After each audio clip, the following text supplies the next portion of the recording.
All right, picking up where we left off on page 120, we have example 6.5. For those in the classroom, that is on the screen. For those at home, you are looking in your textbook. Here is example 6.5.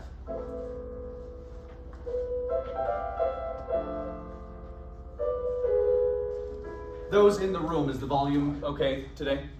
Okay.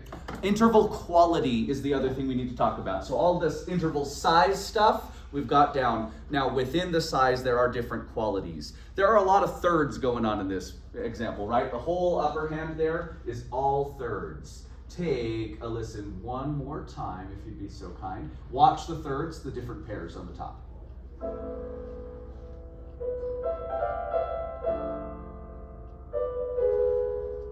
So first we've got the C and the E, and the C and the E give us this lovely sound.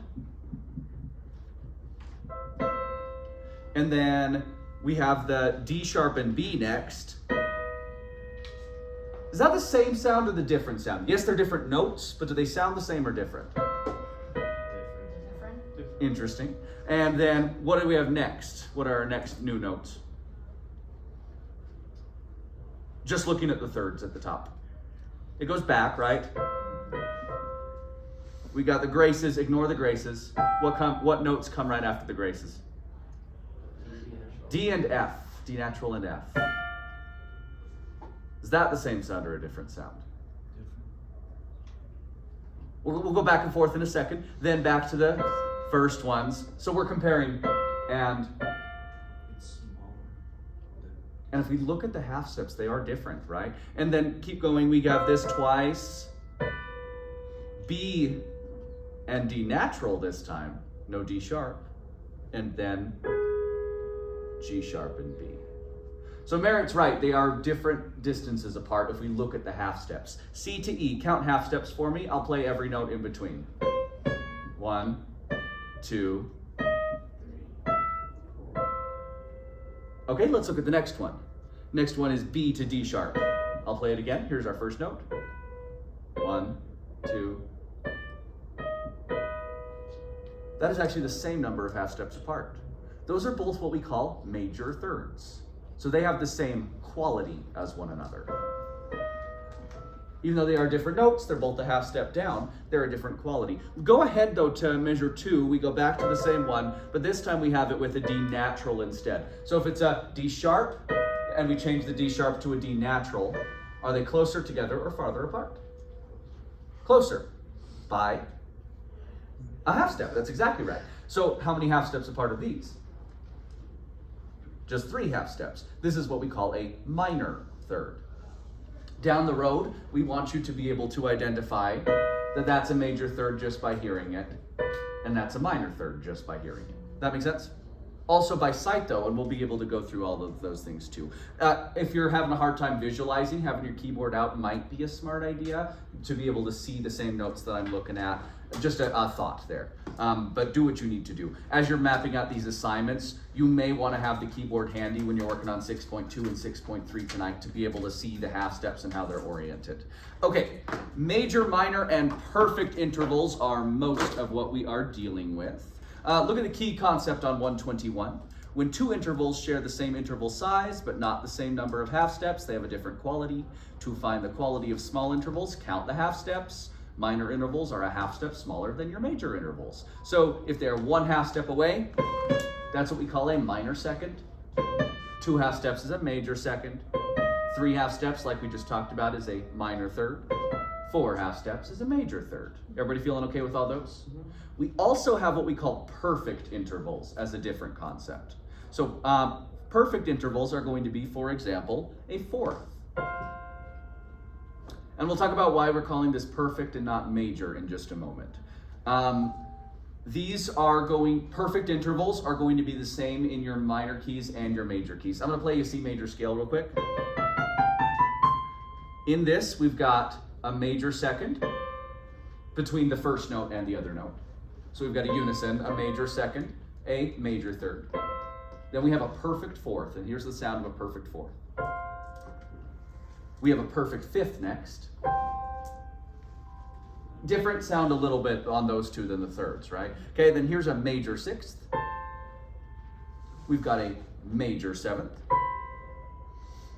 Interesting sound there a little bit. And then our perfect octave at the top. So unisons and octaves are perfect, and fourths and fifths can be perfect. That's it. Seconds, thirds, sixths, sevenths can be major and minor. And again, that will start to make a little bit more sense in a second. So now here's our C minor scale. That was just a natural minor, nothing altered there from the key signature. In a minor scale, we still have a major 2nd, but we've got a minor 3rd. We still have a perfect 4th, still have a perfect 5th, minor 6th, minor 7th, back to the perfect octave at the top. Does that make sense a little bit? So those perfects are going to be the same between the two. Anybody notice anything about the collection of intervals in the major scale? I'll say them again real quick. We got our perfect, then we've got major 2nd, major 3rd, perfect, perfect, major 6th, major 7th. Comments? Thoughts? Pattern? Question mark? What's that? Everyone is major if it's not perfect. The minor scale almost fits that pattern. We've got a minor 7th, minor 6th, minor 3rd, but we do not have a minor 2nd in the minor scale. Does that make sense, everybody? That's all, again, with the first note in the scale. So that's a more musical way to remember what you're working with. If you're looking at your major scale and you're thinking about, okay, if I'm in the key of the lower note, in this case we're talking about C major, if I'm in C major, C to the next note, if it belongs to the major scale, it's going to be perfect or major. If it doesn't belong to the major scale, it's going to be minor. Does that make sense what I'm saying? Okay, let's talk about a couple examples up here. So here I've got sketched out what I just played for you. Perfect unison, major 2nd, major 3rd, perfect 4th, perfect 5th, major 6th, major 7th, perfect octave. That's again with the bottom note of the scale to anything else. For our minor intervals, that's in green here, you'll notice I've just lowered the note by the half step. This is G major, so G to A flat, there's our minor 2nd. G to B flat is our minor 3rd. These green notes do not belong to the scale. We okay with those ideas? Okay, what are you wondering about as you look at the things on the whiteboard right there? What does not make sense to you yet?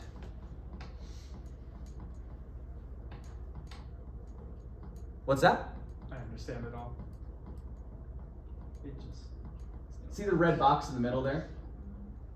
Anybody know what the A and the D stand for? Augmented and diminished are the other words. Everybody say augmented. Augmented. And we've talked about augmentation before. What have we talked about it meaning? Make larger in some way. It's going to be the same thing here, but here we're not talking about rhythms, we're talking about the harmony that's going on. Okay, and then diminished. What does it mean to diminish something? Make it smaller. So everybody, look at that perfect 5th on that second line. I've got a G and a D. If I make that smaller by a half step, play a D flat instead, that's what we call a diminished 5th.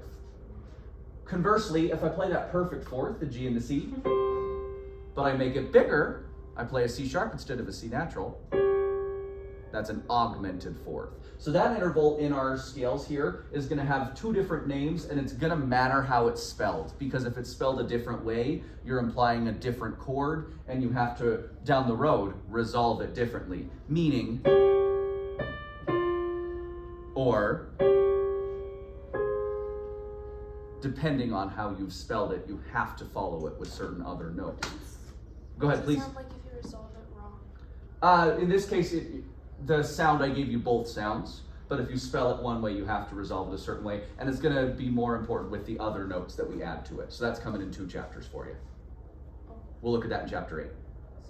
I'm going to ask you to hold on that idea until chapter 8. You okay with that? Okay, I'm not understanding the whole diminished augmented thing. Augmented is a larger one. Thank you. And what I haven't said yet that I need to say, augmented and diminished intervals, it's like major and minor, except with our perfect stuff. If I make a major one smaller, it becomes minor. If I make a minor one bigger, it becomes major. We okay with that idea, everybody? If I make a perfect interval smaller, I use the word diminished instead. If I make a perfect interval bigger, I use the word augmented. Perfect intervals are our unison, 4th, 5th, and octave. I've labeled them with P's on the right side of the whiteboard. Any other questions there? Thank you for asking. I missed that saying that, so I appreciate that. Why are they perfect? Because they are not major or minor. Okay. Now, there is one other idea. So we've hit this one, this concept of perfect. You make it bigger, it becomes augmented. You make it smaller, it becomes diminished. Majors and minors, those two go between one another. There isn't a perfect in between them. But if you need to make a major interval even bigger than that, then we do use the word augmented, and we do use the word diminished for smaller than minor. So we can get a little bit fancy with how we do some things sometimes. We'll look at a couple theoretical ones in a bit.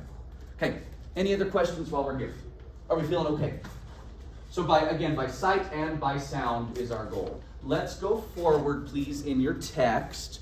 Do you see, we just covered page 121, and go to page 122 for me.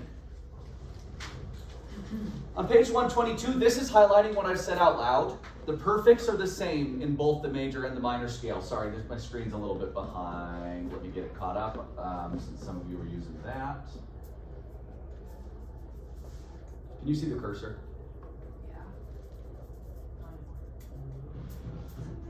Okay, thank you for your patience. Sorry, getting used to the new screen in this room. So we're looking right there. What I want to highlight is we've got, again, the major third in the major key, the minor third in the minor key, the major sixth and the major seventh in the major key, the minor sixth and minor seventh in the minor key. So on your assignment, when it's like, okay, what interval is this? And let's say it gives you an A and a C sharp. What I want you to do, here's the process I want you to use. Put yourself in the key of A major. Even if it's not A major on the page, I want you to temporarily think, okay, A major. What's our key signature for A major? 3 sharps. F sharp, C sharp, and G sharp. So A to C sharp. Is C sharp in the key of A major? Yes. Is that a major third or a minor third then? Does that process make sense? Just identify, is it in the major scale? If it is, put it there. If it's not, you're going to label it as minor instead. We feeling okay with the idea? Okay. Even though minor scales have a major second in them, we still want to be able to acknowledge it that way. Now, there are these other intervals in the scale compared to other notes, but that is how we identify intervals on the page, is think about the key of the first note and compare the other note to it. We okay with the concept? Any other questions? Okay. That's kind of the process that we're just talking about over here. Now, inversions are a thing. Look at me, all. I'm going to give you the rules here, and then we'll explain them. Majors invert to minors, and vice versa. Perfects will stay perfect, diminished and augmented trade. In the same way that 2 is going to become 7, and 7 is going to become 2, a major is going to become minor, and a minor is going to become major. Let me show you. C to E, major third. E to C, minor sixth. As opposed to major sixth, minor sixth. Or if I start with a minor sixth, this is C to A flat, I can invert that, it becomes a major third, A flat to C. We okay with that? Likewise with our diminished ones. If I take a diminished fourth, this is an augmented fourth, this is C to F sharp. That inverts to F sharp and C, which is a diminished fifth. Diminished fifth, augmented fourth will trade places as well. We okay with that? Perfects will stay perfect. Perfect fourth becomes perfect fifth if we invert the bottom note. So that's one of the other things that make perfects different than the majors and minors, because perfects stay perfect. They don't trade with one another. Any questions on any of the inversion stuff we just talked through? Cool. So we talked about how to identify small intervals. You can count the half steps, or you can do the other suggestion, which was put yourself in the key of the bottom note. If you have a big interval, bigger than a fifth, that's a C and an A. What is that interval size? Give me a number. Vicky, stop the sound, please. No worries. That's a sixth. C to A is a sixth. C, D, E, F, G, A. You count the bottom one, remember? So sixth inverts to what?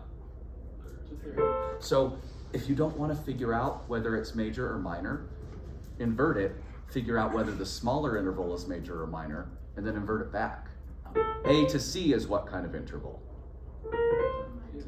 Minor third. So then if the question was C to A is what interval, we figured out A to C is a minor third. That means C to A is a major. Everybody follow the process? Yeah. That's going to be faster most of the time. Now, if you really want to memorize the number of half steps and big intervals, you can. and then count them every single time. But that, frankly, is too time-consuming of a process. So that's why I'm going to suggest bigger than a fifth, invert it, figure it out from there. We okay with that? Fifths and fourths, again, you should be able to identify if they're perfect by thinking about the key of the low one, and then if it's modified from there. Any other questions? Now, there's another name for our augmented fourth / diminished fifth. I'm saying slash because F sharp and G flat are the same key on the piano, right? So, anyone know the other term? Tritone is correct. So we call that tritone because it is halfway through the key. I'm just alternating F sharp and C there, and it stays the same distance apart. It's exactly 6 half steps apart. It's a little funny because it's halfway up the major key. It's halfway between our octave, but we never actually use that note in the scale. So that is what we call a dissonant interval, and we have dissonances and consonances. Have we talked about those words yet? So consonance and dissonance is another idea, and you need to be able to identify by ear, is this consonant or is it dissonant? Dissonance is going to be our seconds, both kinds. Tritones, so augmented fourth and diminished fifth. And our sevenths. I haven't given you words yet to understand that fully. I'm going to play some consonances for you now. These are our perfect consonances. Unison. Hear that sound. That's a perfect fourth, perfect fifth, perfect octave. Those are what we call the perfect consonances. We also have imperfect consonances. Those are our thirds. Here's a minor third. Listen to the sound quality again. Here's our major third, also an imperfect consonant. Minor sixth. And major sixth. Those are the imperfect consonances. So if I contrast these two sounds, here's one of our consonances. Here is a dissonance. What's different about the two? Give me words. I don't need perfect words, just give me the description of those sounds. Just the sound is nice. One sounds conflicted. Yeah. So I'm hearing one sounds nice, one sounds conflicted. Is that the word? I like that word. What other words do you have? Describe dissonant intervals for me. I'll give you a couple. Clash. Clash, I like the word clash. That really works for the seconds, right? If you miss a note, if you're playing along. Okay, well, you hear that obvious. I like clash for that, but it works for the sevenths too. That's kind of a dirty is a word sometimes people use. But then these consonances, give me words for that. They sound Complete, interesting. Resolving. You both said resolved and resolving at the same time. Okay, I like that. How about imperfect compared to perfect? They're definitely different sounds, yeah? Agreed? Anybody have words for those? No wrong answers.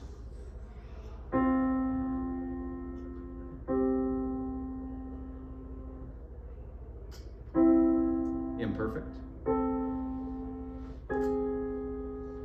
Perfect.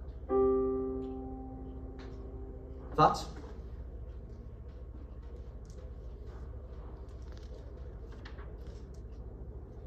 Nice. Which one's which? Which one's nice? I like the perfect one. You like it more? I like the perfect. Okay.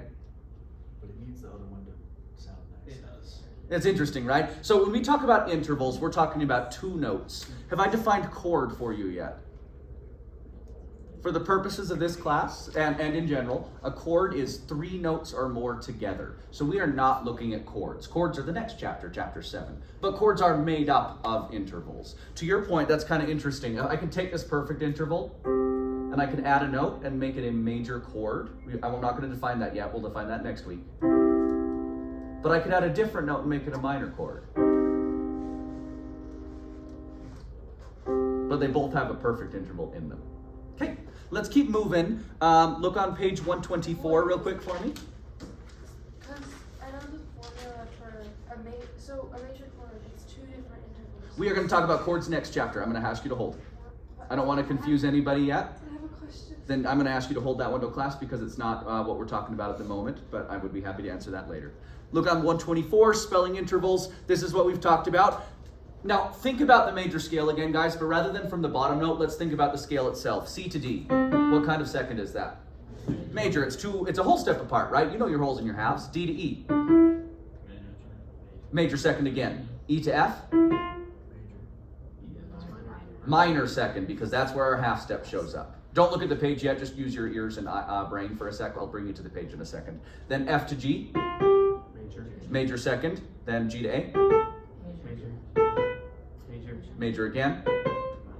Minor second up top. So within the context of the scale, all of those exist. Now look at the example 6.9, letter A real quick. Major seconds are here.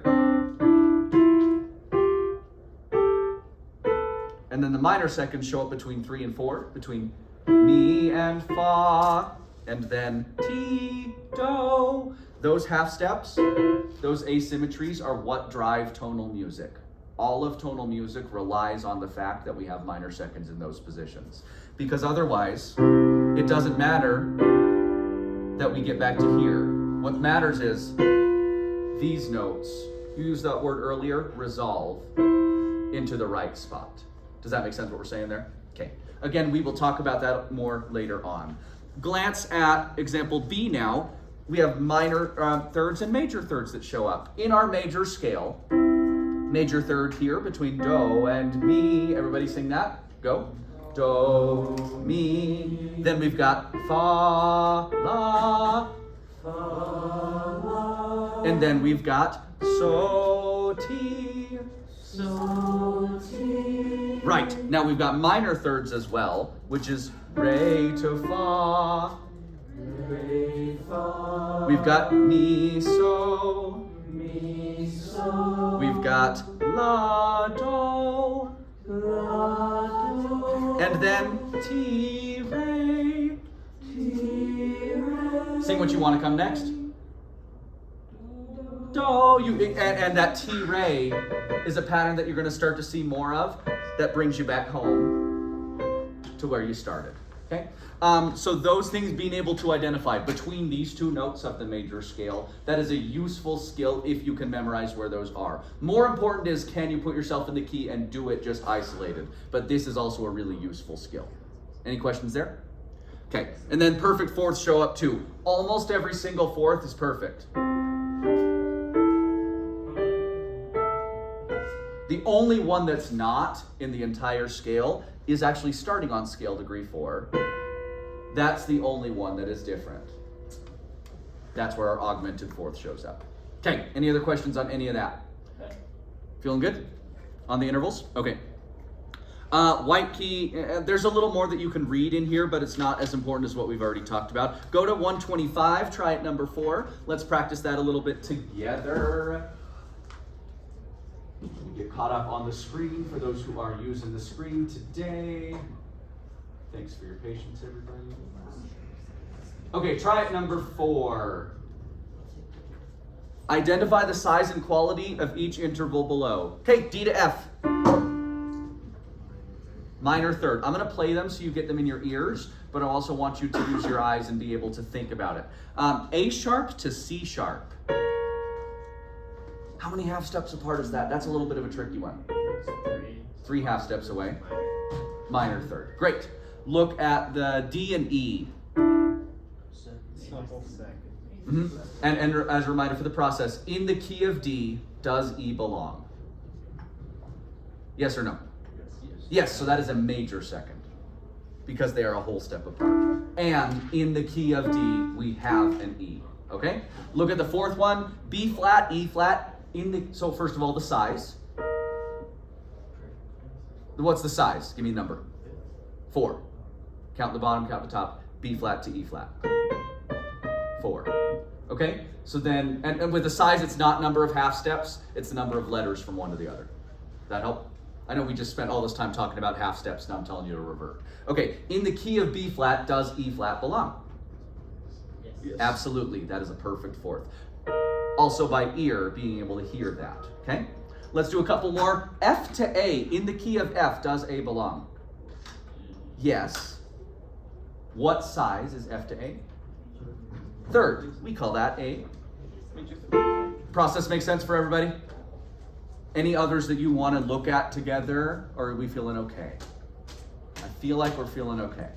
Okay, I'm going to ask you to do this on your own on the assignments. So then the bigger intervals, turn to page 126. At the bottom of 126, it's telling you the process that I told you. Do the inversion, flip the major minor, flip the number so that it adds up to 9. You can do it that way. That's the quickest way to do that.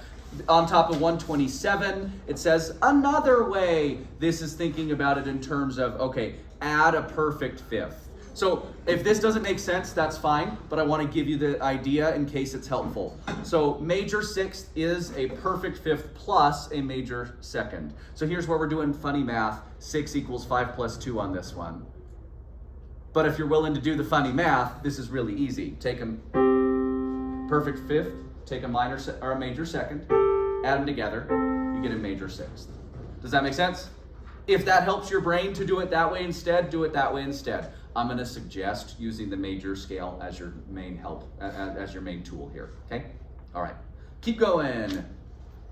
We've talked about a little bit about the stuff on 128. Let's talk about augmented and diminished, like we already have been. I want to play an example for you that highlights some. I believe this is example 14. Take a listen to this, Bach, please.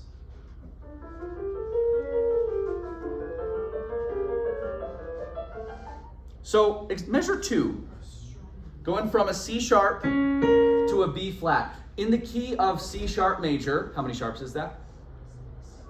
7 is the answer we're looking for. All of the notes sharped. Remember, C major is none, so C sharp major is 7, C flat major would be 7 flats, okay, because we're all up. So C sharp major, we have sharps. Does B flat belong to that key? No. So how are we going to identify the interval? So let's see. B sharp would be a major 7th. C sharp to B sharp, yeah? Major 7th. So then what would a minor 7th be? What's that? Not B flat. Natural. B natural. We got to get to B natural. That's our minor 7th. So what is smaller than minor? That's where we get a diminished 7th from. They're not going to happen very often. Occasionally they're going to happen. You'll notice that a diminished 7th is enharmonic to a major 6th, but when you spell it a certain way, it's going to have a different context. Listen real quick. I'm going to play those first 2 measures slower. There's like a lot of direction to that, right? This note, sing where you want it to go. Pulling you a little bit forward. You add this one in. Where do you hear this one wanting to go? Da. That's weird, right? We haven't talked about how to resolve these things, but your ear is telling you resolve the C sharp up, resolve the B flat down, without even understanding what resolving actually means. But your ear understands these things. Your ear is going to be your friend as we start to do these things. Let me play that for you one more time in context.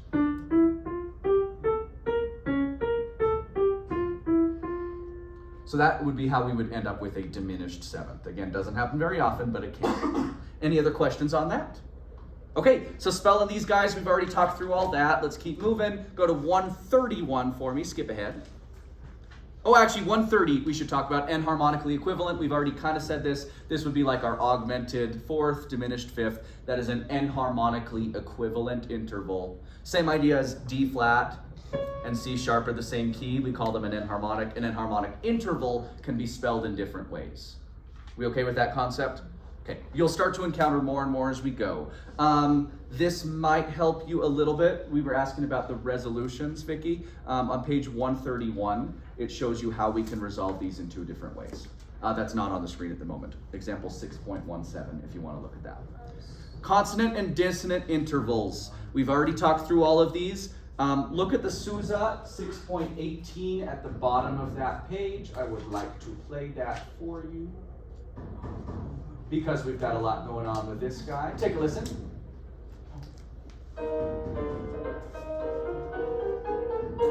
So specifically, the measure 3 there, we start to have a lot of stuff going on. I got C flats, which is already a bit of a weird flag. Yeah. If you can wait, it would be a good idea. Because we've got these notes. And then they're using these different intervals. So perfect 5th features there. But then when we take the G flat up top and then make it a G natural, now here's the chord. That's a lot more dissonant than the one before it. Listen, guys, here's the consonants. That's a consonant chord. That's a dissonant chord, and it's dissonant because C flat to G is our augmented fifth. Does that make sense what I'm saying there? The intervals sometimes influence that. Then we've got a major sixth going on, and that sounds like this. But then again, we take the A flat and make it an A natural. There's a more dissonant chord again, and we end up with our perfect and our major chord after that, which has this sound. Let me play that for you one more time so you can get that in your ear.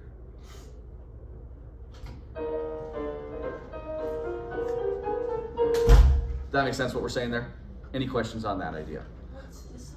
So dissonance and consonance in terms of chords, we will talk about in chapter 7. In our intervals, seconds and sevenths are dissonant. Augmented fourths, diminished fifths are dissonant. Those are our dissonances. Our thirds, fourths, fifths, and sixths, and octaves and unisons are all consonances, okay? You'll start to get those more and more in your ear. If you are more interested in the dissonances and consonances, it talks more about this on page 131 and 132. I would encourage you to take a listen there. Look at example 6.19 now, we're almost through. This is the Mozart example. Take a listen first, let's get oriented.